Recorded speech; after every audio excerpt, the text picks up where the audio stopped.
Olá, somos da equipe Audições. Se puder ajudar nosso canal a crescer, deixe seu like. Compartilhe e se inscreva, pois toda semana estamos disponibilizando conteúdo para você. E uma boa audioleitura. Toca Livros apresenta O Poder do Pensamento Positivo, Guia Prático para a Solução dos Seus Problemas Diários, de Norman Vincent Peale. Livro original da editora Cultrix. Leitura por Leonardo Rossi. Introdução.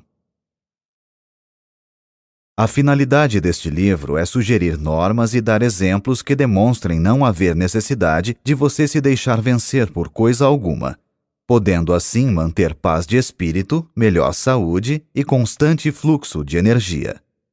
Em resumo, você poderá levar uma vida feliz e satisfeita. Disso não tenho dúvida alguma, pois tenho observado inúmeras pessoas aprenderem e seguirem uma norma de conduta simples que lhes tem proporcionado em suas vidas os benefícios acima. Tais asserções, que poderão parecer extravagantes, baseiam-se em demonstrações observadas na experiência humana. Realmente, muitas pessoas se deixam vencer pelos problemas da vida cotidiana. Passam os dias lutando, talvez até mesmo lamuriando-se, sob o peso de um penoso ressentimento para com aquilo que consideram a má sorte que a vida lhes reservou. Em certo sentido, poderá haver tal coisa como a sorte nesta vida, mas existe também um espírito e método pelos quais poderemos dominar e mesmo determinar essa sorte. É lamentável que as pessoas se deixem vencer pelos problemas, cuidados e dificuldades da existência, o que não deixa de ser completamente desnecessário. Ao dizer isso, certamente não ignoro nem mesmo menosprezo as dificuldades e tragédias do mundo, mas também não permito que elas predominem. Você poderá deixar-se dominar pelos obstáculos a ponto de eles o escravizarem e se tornarem os fatores dominantes. Sabendo como afastá-los do espírito, recusando-se a tornar-se mentalmente subserviente a eles e canalizando a força espiritual pelos seus pensamentos, você poderá sobrepujar os obstáculos que comumente poderiam esmagá-lo. Pelos métodos que delinearei, não haverá lugar para que tais obstáculos se interponham para destruir-lhe a felicidade e o bem-estar. Você apenas será vencido se quiser. Este livro lhe ensinará como não querer ser derrotado. O objetivo deste livro é direto e simples. Não há nele pretensão de oferecer lavores literários e tampouco demonstrar quaisquer conhecimentos desusados da minha parte. Foi escrito com o único fim de auxiliar o leitor a conseguir uma vida feliz, satisfeita e digna. Creio inteira e entusiasticamente em certos princípios realmente eficientes, que, se praticados, proporcionarão uma vida vitoriosa. É meu alvo expô-lo neste volume de uma maneira lógica, simples e compreensível, a fim de que o leitor possa aprender um método prático pelo qual chegue a construir para si, com a ajuda de Deus, a espécie de vida que deseja no âmago de seu coração. Se você ler este livro com profunda atenção, absorvendo cuidadosamente os seus ensinamentos e se praticar sincera e persistentemente os princípios e fórmulas nele expostos, irá experimentar extraordinária melhora em si mesmo. Usando a técnica nele delineada, poderá alterar ou modificar por completo as circunstâncias em que agora vive, passando a dominá-las ao invés de ser dominado por elas. Suas relações com as outras pessoas tornar-se-ão melhores. Você será bem-quisto. Apoderando-se de tais princípios, gozará uma nova e agradável sensação de bem-estar. Poderá atingir um grau de saúde que até então desconhecia e experimentar novo e inefável prazer na vida. Tornar-se-á uma pessoa mais útil e verá expandir a força de sua influência. Como posso ter tanta certeza de que a prática desses princípios produzirá tais resultados? É muito simples. Durante muitos anos, na igreja do Colégio de Mármore da cidade de Nova York, ensinamos um sistema de vida criadora baseado numa técnica espiritual, anotando cuidadosamente sua atuação na vida de centenas de pessoas. O que faço não é uma série especulativa de asserções extravagantes, pois tais princípios operaram de modo tão eficiente durante tão grande período de tempo que se encontram agora firmemente estabelecidos como uma verdade documentada e demonstrável. O sistema delineado é um método aperfeiçoado, realmente extraordinário, para se viver feliz. Em meus trabalhos escritos, inclusive vários livros, em meus artigos que semanalmente aparecem em quase uma centena de jornais, no programa para as estações de rádio que venho fazendo há mais de 17 anos, em nossa revista, o Guideposts, e nas palestras em dezenas de cidades, tenho ensinado esses mesmos princípios científicos, porém simples, para se obter a saúde e a felicidade. Centenas de pessoas os têm lido, escutado e praticado, e os resultados têm sido invariavelmente os mesmos: vida nova, nova energia, aumento de eficiência e maior felicidade. Como muitas pessoas me pediram que pusesse esses princípios em forma de livro, o que seria melhor para estudar e praticar, resolvi então publicar esse novo volume, sob o título de O Poder do Pensamento Positivo. Desnecessário acentuar que os poderosos princípios aqui contidos não são inventados por mim. São-nos dados pelo maior mestre que já viveu e ainda vive. Este livro ensina a religião aplicada. É um sistema científico de técnica prática para se viver feliz e que surte efeito. Norman Vincent Peale. Você acabou de ouvir o trailer. Agora fique com o começo deste audiolivro. Capítulo 1. Tenha confiança em si mesmo. Tenha confiança em si mesmo. Tenha confiança em suas aptidões. Sem uma confiança simples, porém sólida em sua própria força, você não poderá ser coroado de êxito nem ser feliz. Terá, porém, sucesso se tiver a necessária confiança em si mesmo. A sensação de inferioridade e de inaptidão costuma intervir na materialização de nossas esperanças. Mas se tivermos confiança em nós mesmos, atingiremos nossos objetivos. Dada a importância dessa atitude mental, este livro auxiliará você a ter fé e a libertar a sua força interior. É contristador notar o número de pessoas que se veem prejudicadas e infelizes em virtude desse mal que popularmente se designa por complexo de inferioridade. Mas você não tem necessidade alguma de saber desse mal. Você pode vencê-lo mediante certas medidas, podendo desenvolver em si mesmo uma fé criadora, uma fé que justifica. Após falar perante uma convenção de homens de negócios no auditório de uma cidade, estava eu ainda no palco cumprimentando algumas pessoas quando se acercou de mim um homem presa de viva emoção. Perguntou-me se podia falar comigo a respeito de uma questão importante que o atormentava. Pedi-lhe que esperasse até que todos saíssem. Quando isso se deu, fomos sentar-nos nos bastidores do palco. Estou nessa cidade para tratar de um negócio mais importante da minha vida, explicou. Se eu for bem-sucedido, será a minha felicidade. Se fracassar, serei um desgraçado. Sugeri-lhe que se acalmasse um pouco e não encarasse a questão sob um aspecto assim tão desanimador. Se fosse coroado de êxito, seria naturalmente esplêndido. Se não o fosse, bem, começaria novamente a vida. Falta-me confiança em mim mesmo, murmurou ele com desalento. Não tenho confiança em mim, nem creio que possa adquiri-la. Sinto-me deprimido, completamente sem coragem. Realmente, lamentou, sinto-me prestes a naufragar e dizer que estou com 40 anos de idade. Por que me vejo sempre atormentado por essa sensação de inferioridade, por essa falta de confiança e essa descrença constante? Ouvi sua conferência esta noite, o que o senhor falou sobre o poder do pensamento positivo, e desejo perguntar-lhe como poderei adquirir essa confiança em mim mesmo. Há certas medidas a tomar, respondi. Em primeiro lugar, é importante descobrir por que tem essa sensação de que não tem poder algum. Isso requer análise e levará tempo.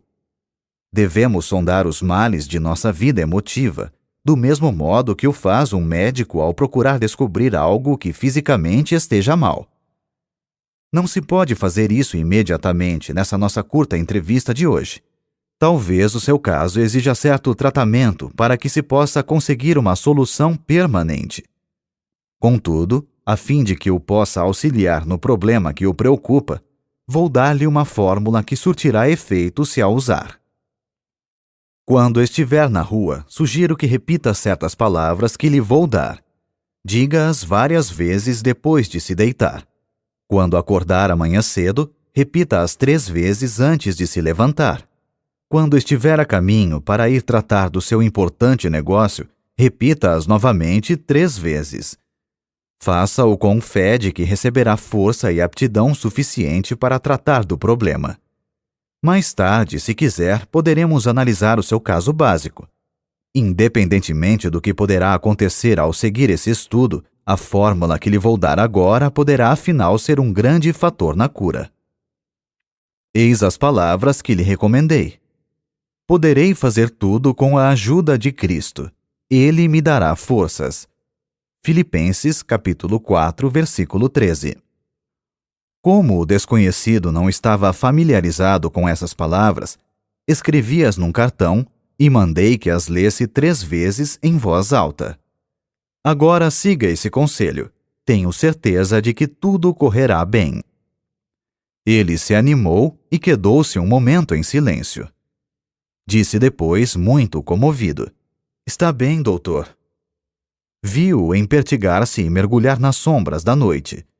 Sua figura, a princípio desconsolada, parecia demonstrar agora, na maneira pela qual saiu, que a fé já estava operando no seu espírito.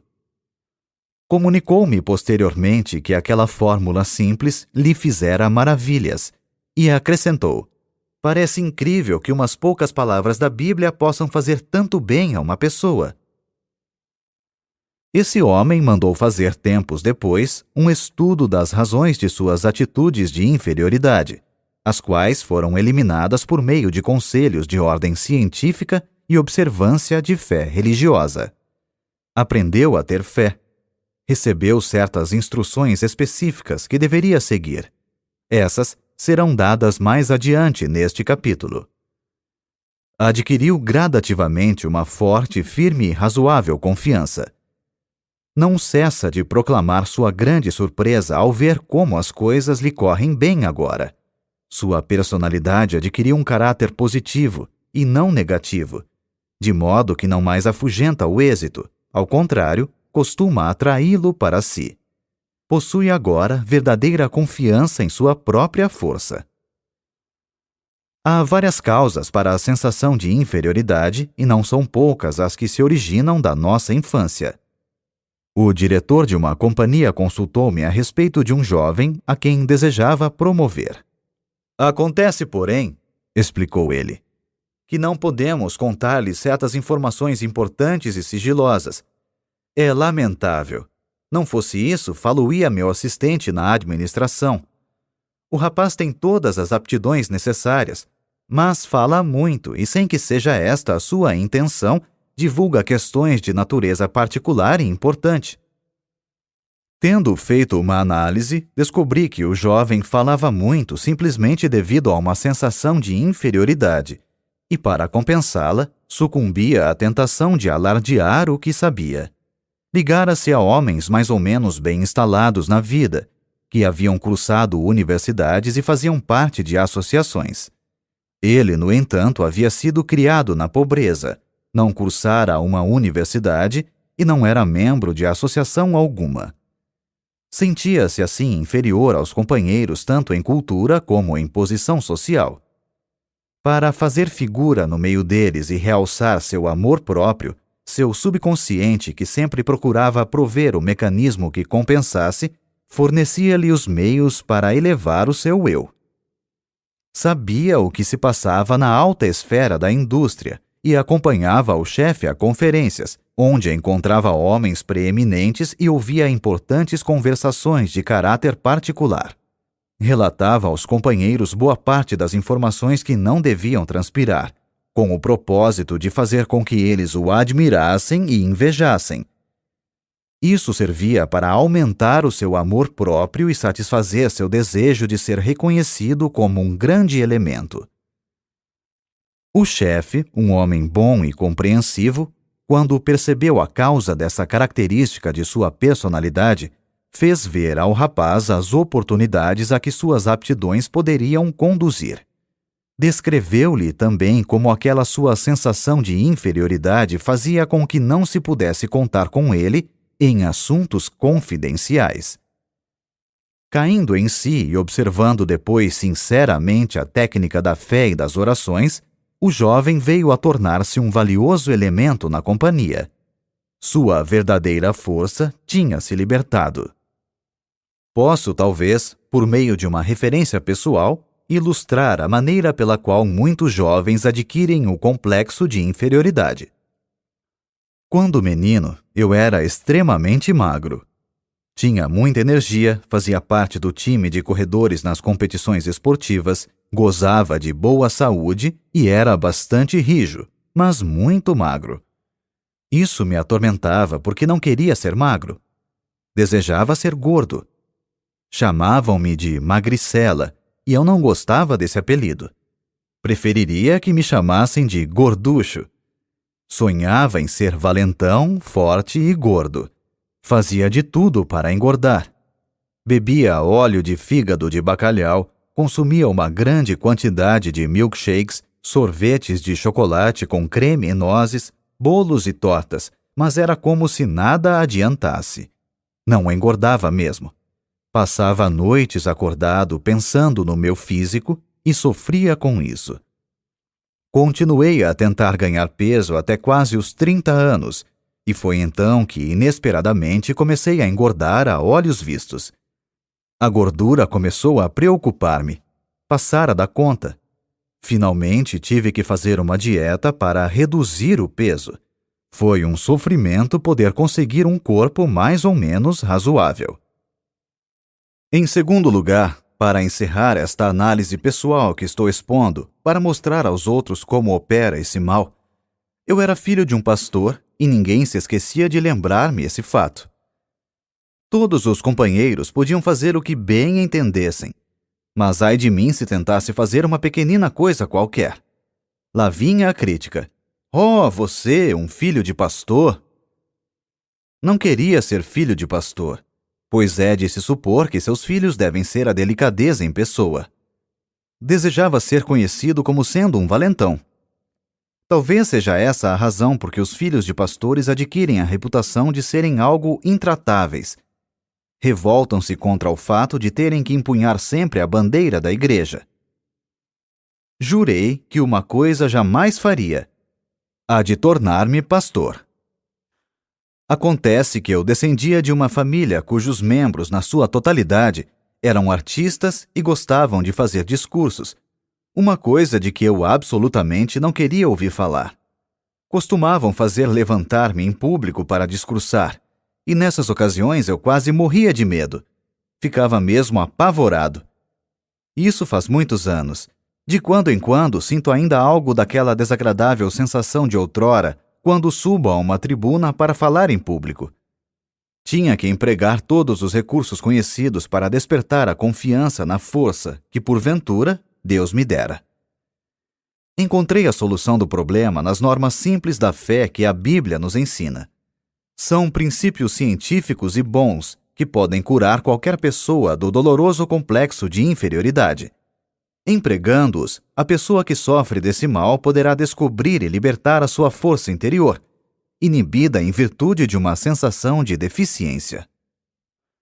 Tais são algumas das origens do complexo de inferioridade que criam fortes barreiras em nossa personalidade. Ele advém de alguma emoção violenta em nossa infância, ou das consequências de certas circunstâncias ou de algo que fizemos a nós mesmos. É um mal que, da névoa do passado, surge nos recessos sombrios de nossa personalidade. Talvez você tenha um irmão que foi um brilhante estudante. Ele tirava as primeiras notas na escola e você as notas baixas, e isso durante todo o tempo do curso. Você acreditou que jamais alcançaria o mesmo êxito que estava reservado a seu irmão. Ele obtinha notas altas e você notas baixas. Isso fazia você pensar que nunca poderia melhorar sua situação. Aparentemente, não lhe passava pelo espírito que algumas das pessoas que não haviam tirado boas notas na escola eram justamente aquelas que tinham tido maior êxito na vida. O simples fato de alguém tirar notas brilhantes no colégio não quer dizer que esteja fadado a ser o homem mais importante do país, pois é bem possível que essas notas brilhantes cessem ao receber ele o diploma, e que a pessoa que teve notas baixas venha a receber depois, na vida, as verdadeiras notas altas. O segredo para eliminar o complexo de inferioridade, que é outro termo para a completa falta de confiança em si mesmo, está em impregnar o espírito de uma grande fé.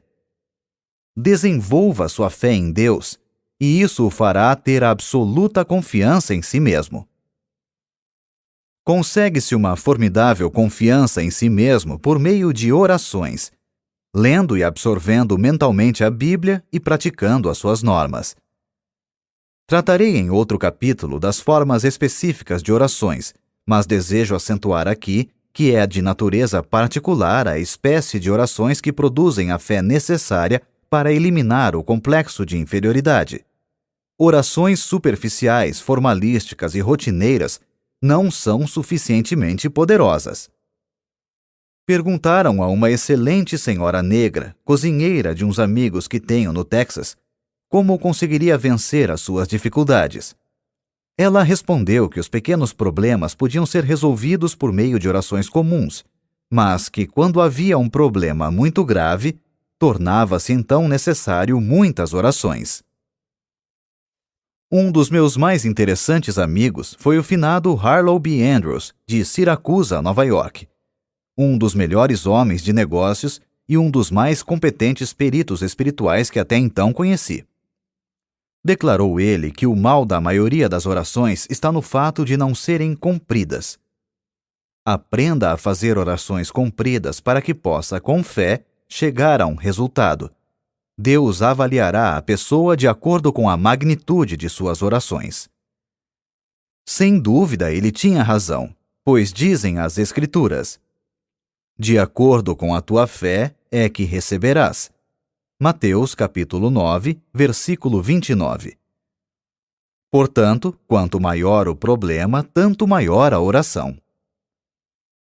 O cantor Roland Hayes citou-me uma frase do avô, um homem que não teve a educação que o neto recebeu, porém, cuja sabedoria natural era evidentemente sólida. O mal de muitas orações é de não virem do fundo do coração. Aprofunde-se em suas dúvidas, temores e inferioridades. Ore muito, faça muitas orações, fazendo-as brotar do íntimo de seu coração, e conquistará uma vital e forte confiança em si mesmo. Procure um competente conselheiro espiritual e deixe-o ensinar-lhe como ter fé. A capacidade de possuir e utilizar a fé e de conseguir a libertação da força que ela proporciona é uma habilidade que, como qualquer outra, deve ser estudada e praticada, a fim de se chegar à perfeição.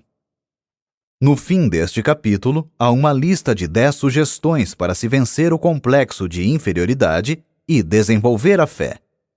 Pratique-as diligentemente e elas o auxiliarão a criar confiança em si mesmo, dissipando a sua sensação de inferioridade, por mais profunda que seja.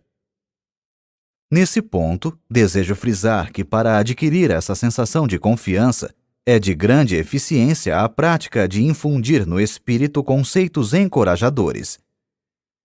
Se o seu espírito ficar obcecado por ideias de insegurança e inaptidões, será isso naturalmente devido ao fato de as ter deixado dominar-lhe o pensamento durante um longo período de tempo. É preciso que dê ao espírito outra qualidade de ideias mais positivas, o que conseguirá com repetidas sugestões de pensamentos estimuladores. Nas árduas atividades da vida cotidiana é preciso disciplinar o pensamento se se quer educar novamente o espírito e fazê-lo um gerador de energias. É possível, mesmo em meio aos trabalhos diários, alimentar o espírito com pensamentos estimuladores. Permita-me, leitor, que lhe fale sobre um homem que assim procedia, utilizando-se de um método característico.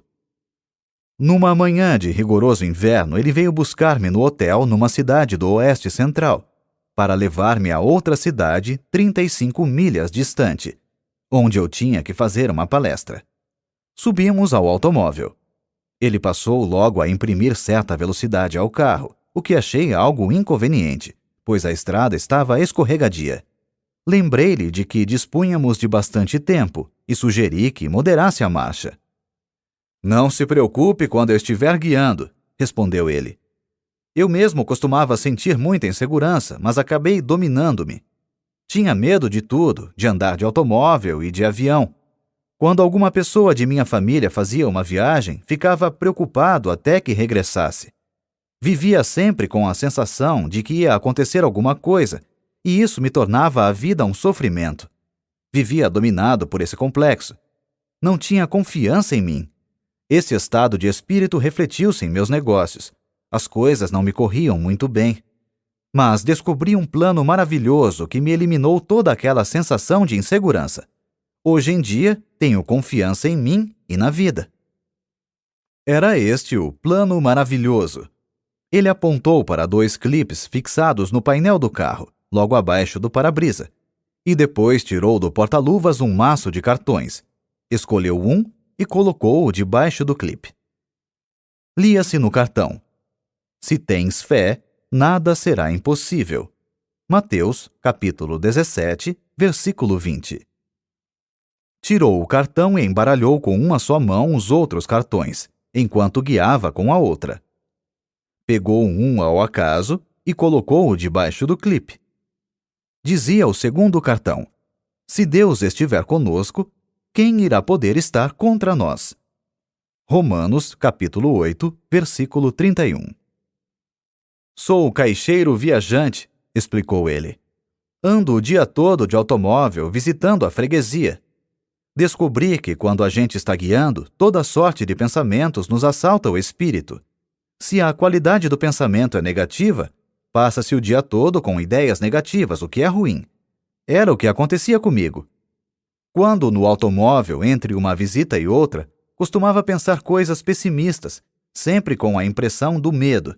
E, a propósito, essa era uma das razões por que minhas vendas estavam decrescendo. Mas depois que comecei a usar esses cartões e a decorar suas frases enquanto guio, aprendi a pensar diferentemente. Aquela sensação antiga de insegurança que não me largava desapareceu, por assim dizer. Ao invés de pensar agora em coisas pessimistas, penso em coisas otimistas e encho-me de coragem. É realmente maravilhosa a transformação que esse método operou em mim. Auxilia-me nos negócios também. De fato, como pode uma pessoa esperar fazer uma venda se vai à casa do freguês com a ideia de que não conseguirá vender-lhe coisa alguma? Esse plano usado pelo meu amigo é muito sábio.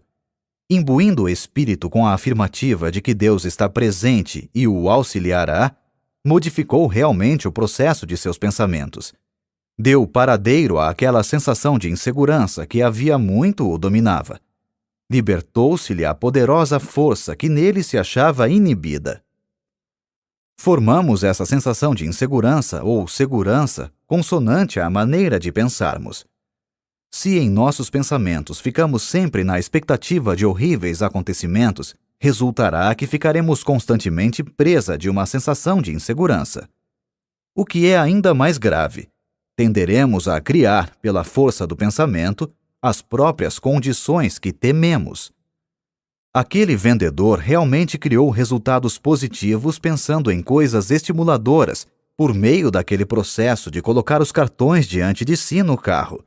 Sua força, curiosamente inibida por uma psicologia derrotista, flui agora de uma personalidade na qual foram estimuladas atitudes criadoras. A falta de confiança em si mesmo é aparentemente um dos grandes problemas que atormentam um considerável número de pessoas hoje em dia. Fez-se uma investigação em 600 alunos de cursos de psicologia. Pediu-se-lhes que expusessem os seus mais diferentes problemas pessoais. 75% declararam que não tinham confiança em si. Seguramente é de presumir que essa mesma grande proporção se aplique à população em geral. Encontram-se por toda parte pessoas que intimamente são medrosas, receiam enfrentar a vida, sofrem de uma profunda sensação de incapacidade e insegurança e duvidam de sua própria força. No íntimo de seu ser, não confiam em sua capacidade de arcar com responsabilidades. Com isso, deixam de aproveitar as oportunidades que aparecem. Vivem sempre atormentadas por um vago e sinistro temor de que algo não vai dar certo. Não acreditam que o que desejam ser depende unicamente delas, razão por que procuram contentar-se com algo menos digno do que poderiam conseguir com a sua capacidade. Milhares e milhares de pessoas passam a vida rastejando, vencidas e presas do medo. No entanto, na maioria dos casos, tal negação de força é desnecessária. Os golpes da vida, a acumulação de dificuldades e a multiplicidade de problemas tendem a solapar as energias e a deixar a pessoa gasta e desencorajada. Em tais condições, a verdadeira situação da força se acha muitas vezes obscura, e a pessoa deixa-se vencer pelo desânimo, o que os fatos, aliás, não justificam. É vitalmente essencial avaliar novamente os bens que a nossa personalidade possui. Se o fizermos de modo razoável, constataremos que a nossa situação é menos penosa do que se nos afigura. Um exemplo. Um homem de 52 anos veio consultar-me uma vez. Demonstrava estar completamente desesperado. Disse-me que estava liquidado. Informou-me que havia perdido tudo o que tinha, fruto de toda uma existência de trabalho. Tudo? Perguntei. Tudo. Estou liquidado, repetiu. Não ficou coisa alguma. Perdi tudo. Não há mais esperanças e estou muito velho para recomeçar a vida. Perdi toda a fé em mim. Naturalmente, condoeu-me aquela situação. Mas era evidente que a principal dificuldade era o fato de as pesadas sombras do desespero lhe terem penetrado o espírito, descolorindo-lhe as perspectivas e provocando-lhe uma distorção. Suas verdadeiras energias tinham ficado inibidas com a tortura de seus pensamentos, travando-lhe assim a ação. Mas que tal se pegássemos uma folha de papel e anotássemos os bens que ainda lhe restam? Propus. Não há necessidade, suspirou ele. Não me ficou coisa alguma. Creio que já mencionei isso. Mesmo assim, vamos ver, insisti. Perguntei-lhe depois. Sua esposa ainda está com o senhor? Como? É claro que está. É uma criatura admirável. Há 30 anos que estamos casados, jamais ela me abandonaria por pior que fosse a situação. Está bem, vamos anotar isso. Sua esposa continua em sua companhia e não o abandonará, aconteça o que acontecer. Que diz a respeito dos filhos? Tem filhos? Tenho, respondeu. Tenho 3, e são realmente 3 criaturas adoráveis. Comoveu-me bastante a maneira com que eles logo me procuraram e disseram de seu amor por mim e que também não me abandonariam. Bem, aí temos o item número 2. 3 filhos que o amam e não o abandonarão. Tem amigos? Sim, de fato tenho alguns bons amigos. Devo confessar que foram muito corretos. Vieram visitar-me e disseram que gostariam de auxiliar-me. Mas que podem fazer? Não podem fazer coisa alguma. Este é o item número 3. Tem alguns amigos que gostariam de ajudá-lo e o têm em grande estima. Que me diz de sua integridade? Agiu mal alguma vez? Não há nada contra a minha integridade. Sempre procurei agir direito. Tenho a consciência limpa. Muito bem. Anotemos a sua integridade como sendo o item número 4. Que me diz da sua saúde? Gozo de boa saúde. Poucas vezes fiquei doente. Creio que estou em boa forma fisicamente. Anotemos isso como sendo o item número 5, boa saúde. Que acha dos Estados Unidos? Acha que continuam ainda em franco comércio e seja o país das oportunidades? Acho sim. É o único país no mundo em que eu gostaria de viver. Eis o item número 6. O senhor vive nos Estados Unidos, o país das oportunidades, e está satisfeito de viver aqui. Indaguei depois. E o que me diz de sua fé religiosa? Crê em Deus e crê que Ele o auxiliará? Sim. Não creio que teria suportado tudo isso se não tivesse alguma ajuda de Deus. Agora, vamos ver a relação dos bens anotados. 1. Uma esposa maravilhosa, casado há 30 anos. 2. 3 filhos devotados que não o abandonarão. 3. Amigos que o querem ajudar e que o têm em grande estima. 4. Integridade. Nada fez que o possa envergonhar. 5. Boa saúde. 6. Vive nos Estados Unidos, o maior país do mundo. 7. Tem fé religiosa. Mostrei-lhe na mesa a folha de papel. Olhe isso. Acho que possui tantos bens. Julgara pelo que me dissera tivesse perdido tudo. Ele sorriu meio envergonhado. De fato, não pensei nessas coisas, disse. Isso não me passou pela cabeça. Talvez a situação não seja realmente tão má, declarou pensativamente. Quem sabe? Talvez pudesse começar de novo a vida se conseguisse apenas adquirir certa confiança e pudesse sentir alguma força dentro de mim. Bem, ele compreendeu tudo e tratou de começar a vida novamente. Conseguiu fazê-lo somente depois de ter modificado seu ponto de vista e sua atitude mental. A fé varreu as dúvidas que o assaltavam e uma força, o bastante para vencer suas dificuldades, emergiu do íntimo de seu ser. Esse incidente ilustra uma profunda verdade expressa num documento muito importante do célebre psiquiatra Dr. Karl Menninger. Disse ele: as atitudes são mais importantes que os fatos. Vale a pena repetirmos essa frase para que possamos aurir a verdade que ela encerra. Qualquer fato que enfrentarmos, por mais penoso que seja, mesmo que pareça irremediável, não será tão importante como a nossa atitude para com ele. Da maneira como julgamos um fato é que poderemos ser derrotados antes que possamos tomar qualquer medida com relação a ele. Poderemos talvez permitir que o fato nos esmague mentalmente antes que comecemos a tratar realmente dele. Por outro lado, a observância de pensamentos otimistas e animadores pode modificar ou dominar inteiramente o fato. Conheço um homem que é muito valioso para a sua companhia, não por causa de qualquer habilidade extraordinária, porém, por causa do fato de ele sempre demonstrar ser possuidor de um espírito animador. Quando seus companheiros encaram com pessimismo certo problema, ele logo empresta um método a que deu o nome de o método aspirador de pó. Isto é, por meio de uma série de perguntas, ele aspira o pó do espírito de seus companheiros. Arranca-lhes as atitudes negativas.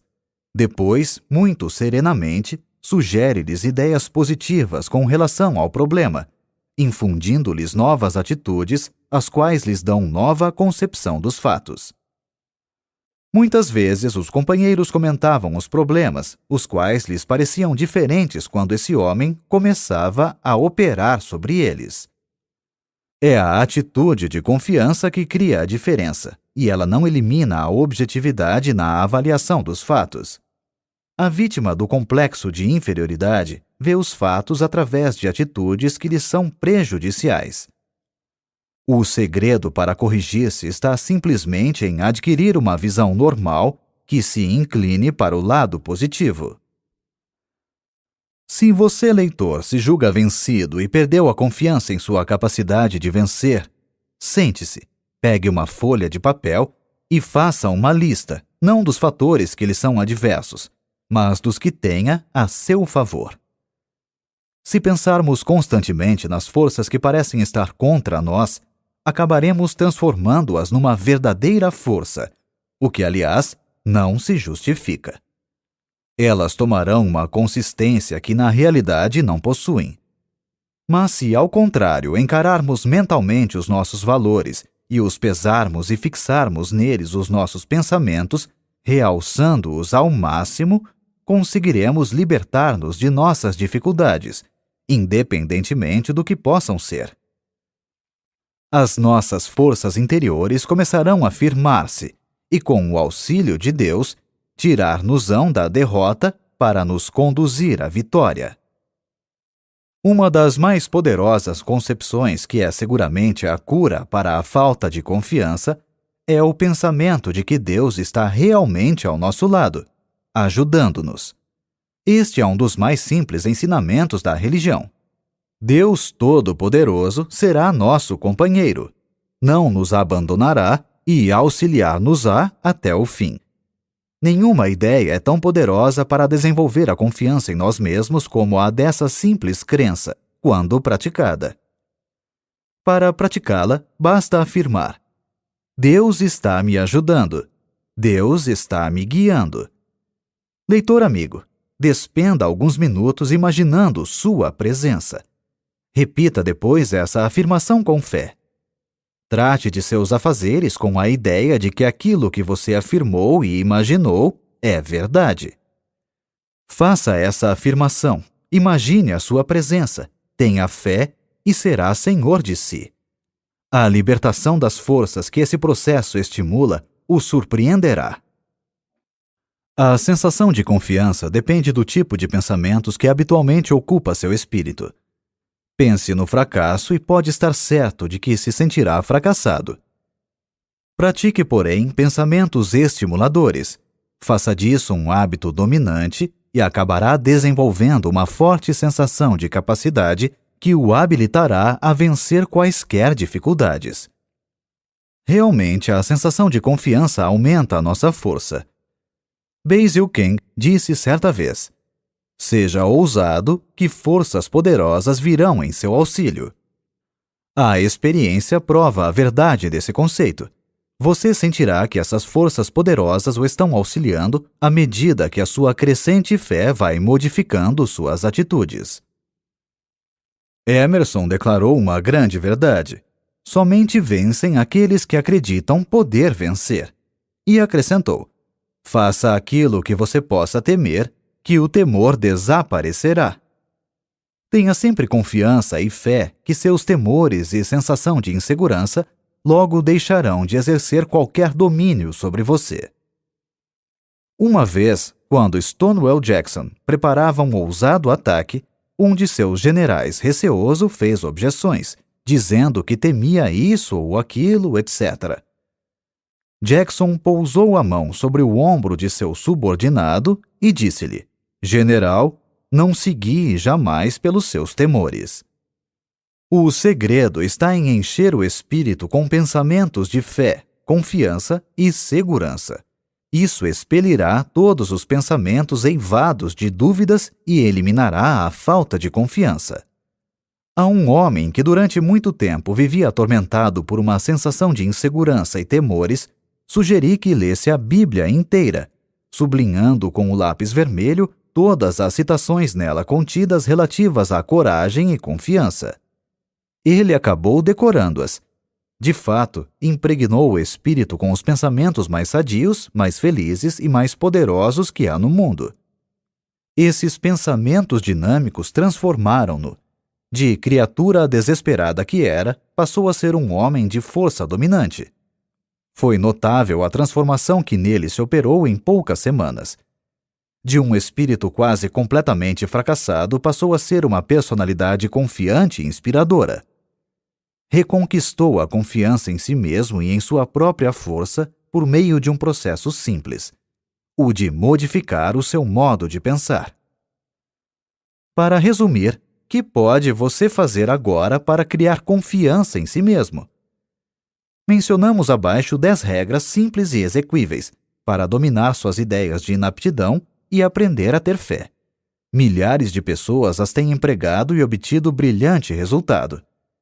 Comece a seguir esse programa que irá também criar essa confiança em si mesmo e em sua própria força. Você também terá essa mesma sensação de possante energia. 1. Formule e grave indelevelmente em seu espírito um quadro mental de si mesmo como sendo coroado de êxito em tudo. Mantenha sempre esse quadro no espírito. Não permita que desapareça. Seu espírito procurará desenvolver essa ideia. Jamais pense que irá fracassar. Jamais duvide da realidade dessa imagem mental. Seria perigosíssimo, pois o espírito sempre procura realizar aquilo que se imagina. Por conseguinte, imagine sempre o sucesso, por piores que as coisas lhe possam parecer no momento. 2. Toda vez que um pensamento negativo relacionado à sua força pessoal lhe assaltar o espírito, exprima deliberadamente um pensamento positivo para eliminá-lo. 3. Não crie obstáculos em sua imaginação. Deprecie todos esses pseudo-obstáculos. Reduza-os ao mínimo. As dificuldades devem ser estudadas e tratadas de maneira eficiente a fim de serem eliminadas. Devem ser encaradas apenas como se apresentam. Não devem ser ampliadas por pensamentos pessimistas. 4. Não se deixe atemorizar por outras pessoas. Procure imitá-las. Ninguém pode ter a sua eficiência.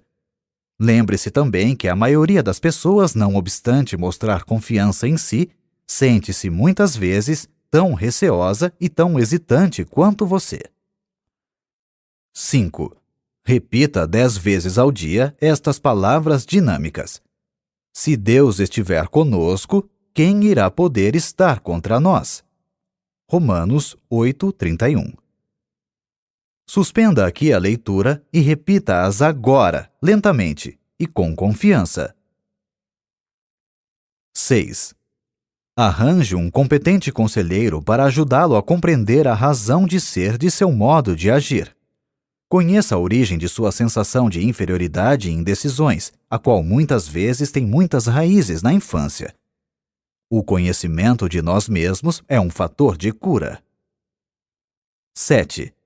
Repita 7 vezes ao dia, em voz alta, se possível, o seguinte versículo: Poderei fazer tudo com a ajuda de Cristo. Ele me dará forças. Filipenses, capítulo 4, versículo 13. Repita-o agora.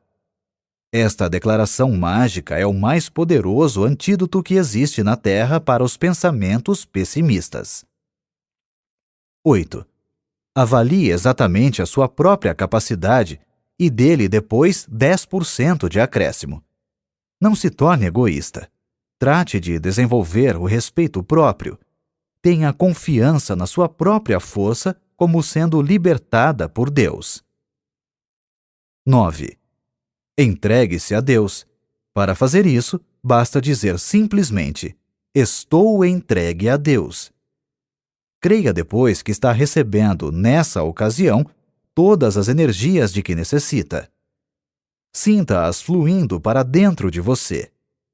Afirme que o reino de Deus está na sua própria alma. Lucas, capítulo 17, versículo 21. Na forma de uma força apropriada para enfrentar a vida. 10. Lembre-se que Deus está com você e que nada poderá vencê-lo.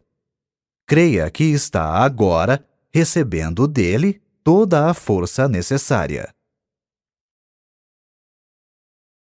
Toca Livros. Baixe o aplicativo e termine essa história conosco.